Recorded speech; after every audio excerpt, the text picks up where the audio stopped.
साथियों नमस्ते। आज हम जानेंगे कि अलौकिक शक्तियाँ क्या होती हैं और वह किसी भक्त, किसी साधक के जीवन में कैसे प्रवेश करती हैं। यूँ तो अलौकिक शक्तियों के कई प्रकार होते हैं, परंतु यहाँ पर हम आज चर्चा करेंगे अलौकिक शक्ति अर्थात उन दिव्य शक्तियों की जो हम या साधारण हर कोई अपने आराध्य के रूप में उनकी पूजा अर्चना करता है। हम सभी यह जानते हैं कि मनुष्य जो है वह उस ब्रह्म शक्ति का एक अंश है, एक छोटा-सा अणु अंश है और वह इस धरती पर विभिन्न प्रकार के कर्म करने आया हुआ है। ऐसा कर्म करे ताकि उसे मोक्ष की प्राप्ति हो। वह फिर गोलोक धाम में भगवान श्री नारायण के श्री चरणों में स्थान पा सके। परंतु इस धरा पर आने के पश्चात उसे कई प्रकार की मनःस्थिति, शारीरिक स्थितियों से गुजरना पड़ता है। मैंने यहाँ पर मनःस्थिति का उल्लेख इसलिए किया क्योंकि यह जीवन जो है मुख्य रूप से मन से ही चलता है। मन जैसा होगा यह जीवन के कार्यकलाप सब उसी पर ही आधारित होता है और वैसा ही कार्य होगा।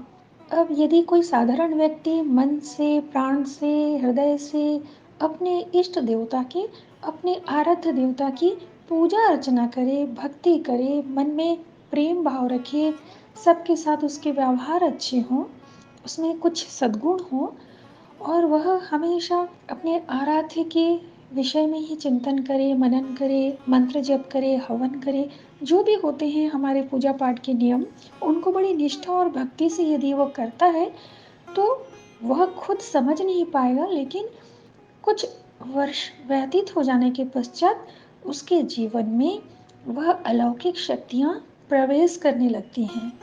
अब ये जो अलौकिक शक्तियाँ होती हैं, ये होती कौन हैं? यह उनके वही इष्ट देवता या आराध्य देवता ही होते हैं, परंतु वो स्वयं तो नहीं आते, लेकिन अपने गण को विशेष निर्देश देकर इस भक्त के पास भेज देते हैं। इन गणों का वैसे ही काम होता है जिसे हम दिव्य शक्ति या अलौकिक शक्ति कहकर अपने मन में, हृदय में बिठा लेते हैं, क्योंकि ये बहुत ही आश्चर्य कर देने वाला विषय है। ऐसी ऐसी अलौकिक घटनाएं उस भक्त के साथ घटने लगती हैं कि वह खुद भी समझ में नहीं पाता कि मेरे साथ हो क्या रहा है। क्योंकि वर्तमान समय कलयुग का समय है और माना यह जाता है कि इस युग में ईश्वर बड़े जल्दी प्रसन्न होते हैं। यदि भक्त अपने प्रभु का नाम जप कर लेता है तो इससे भी वे बड़ी सरलता से प्रसन्न होकर अपनी कृपा उस भक्त पर बरसाते हैं। परंतु एक साधारण भक्त कैसे यह अनुभव करे, कैसे यह जाने कि उस पर अलौकिक कृपा हो रही है। जो लोग बड़ी निष्ठा के साथ अपने इष्ट की पूजा अर्चना करते हैं तो उनके जीवन में अलौकिक घटनाएं घटने ही लगती है। यह बिल्कुल पक्की बात है। असल में होता यह है कि भक्त जिस देवी देवता की पूजा करता है और हर समय उनका चिंतन मनन करता है तथा मंत्र जप भी बड़ी श्रद्धा के साथ करता है, तो वे शक्तियाँ अपने गणों को प्रारंभिक तौर पर उन भक्तों के पास भेज दिया करते हैं और जिसका आभास उस भक्त को होने लगता है। अब क्यों ऐसा होता है कि पूजा तो करने वाले बहुत होते हैं, लेकिन कुछ लोगों के साथ ही ऐसी अलौकिक घटनाएं घटती क्यों हैं? ये भी एक प्रश्न का विषय है। दरअसल पूर्व जन्मकृत कुछ पुण्य फल होते हैं, पुण्य कर्म होते हैं, सात्विक कर्म होते हैं, आध्यात्मिक कर्म होते हैं, वो अधूरे रह गए होते हैं।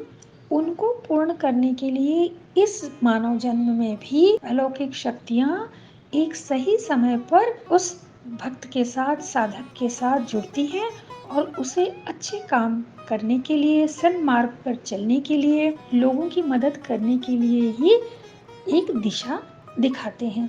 लेकिन आज हम अभी बात कर रहे हैं कि उन अलौकिक शक्तियों के विशेष क्रियाकलापों का जो उस भक्त के पास वे भेजती हैं। अब वो जाने कैसे कि वो क्या-क्या हैं? घटनाएं तो बहुत प्रकार की होती हैं, परंतु यदि गुरु पास में ना हो तो उस भक्त को समझ में आता नहीं है कि मेरे साथ यह हो क्या रहा है।